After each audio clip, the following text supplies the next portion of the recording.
The small town of Pine Brook was the kind of place where nothing ever happened, and that was just the way its residents liked it. Tucked away in a remote corner of the Pacific Northwest, it was surrounded by dense, ancient forests and overlooked by jagged, snow-capped peaks. The air always smelled faintly of pine and damp earth, and the only sounds were the occasional rustle of leaves or the distant howl of a coyote. Elliot Grayson, a 36-year-old accountant, had chosen Pine Brook for its solitude.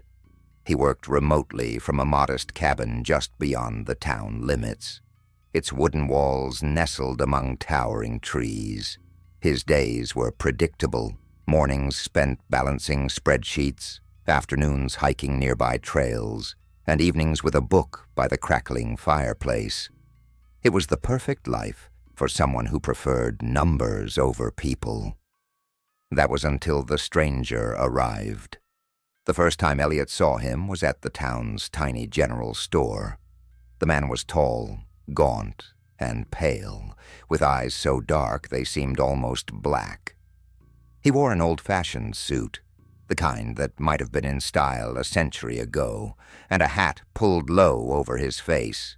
He didn't speak to anyone, didn't buy anything. He just stood by the entrance, watching. Elliot felt a shiver run down his spine as he hurried past, clutching his bag of groceries. He told himself it was nothing. Pine Brook occasionally attracted eccentric drifters, but that night, as he sat in his cabin, the stranger's hollow gaze lingered in his mind. The visit started a week later. It began subtly. Elliot would glance out his window and catch a fleeting glimpse of movement among the trees. Sometimes he'd hear faint footsteps crunching through the underbrush, but whenever he stepped outside to investigate, there was nothing there. Then one night, he woke to a sound, a faint, rhythmic scraping. He peered out into the moonlit forest and saw a figure standing near the edge of his property, digging into the earth with a strange angular tool that glinted unnaturally in the pale light. Heart pounding, Elliot grabbed a flashlight and a heavy wrench from his toolbox. As he approached the figure, he called out, "Hey, what are you doing on my property?" The figure didn't respond. It just kept digging, faster now, the tool slicing into the dirt with an unnatural precision. When Elliot was only a few feet away, the stranger finally stopped and turned to face him. The light of the flashlight revealed an inhuman face. The skin was pale and slightly translucent, stretched tightly over sharp cheekbones. The eyes were solid black, unblinking, and eerily reflective. The stranger smiled, or at least it attempted to. The expression was too wide, too unnatural, and filled with teeth that gleamed like polished metal. Elliot stumbled back, his wrench slipping from his grasp. The stranger tilted its head, as if amused, and then it vanished. One moment it was standing there, and the next it was gone, leaving only an unnatural silence in its wake. The next morning Elliot returned to the dig site. The hole was shallow but perfectly round, as if carved by a machine. In the center lay a metallic object, half buried in the dirt. It was unlike anything he'd ever seen, smooth and featureless, yet it seemed to hum faintly, as though alive. Against his better judgment, Elliot pried it loose and brought it inside. The object was cold to the touch, and when he placed it on his kitchen table, it began to glow faintly, pulsing with a rhythm that reminded him of a heartbeat. That night, the stranger returned. Elliot awoke to the sound of his front door creaking open. He froze, his breath catching in his throat. From his bedroom, he could hear the faint shuffle of footsteps moving through the cabin. The floorboards creaked, and then the footsteps stopped outside his door. The doorknob turned. Elliot lunged for the metallic object, clutching it like a shield.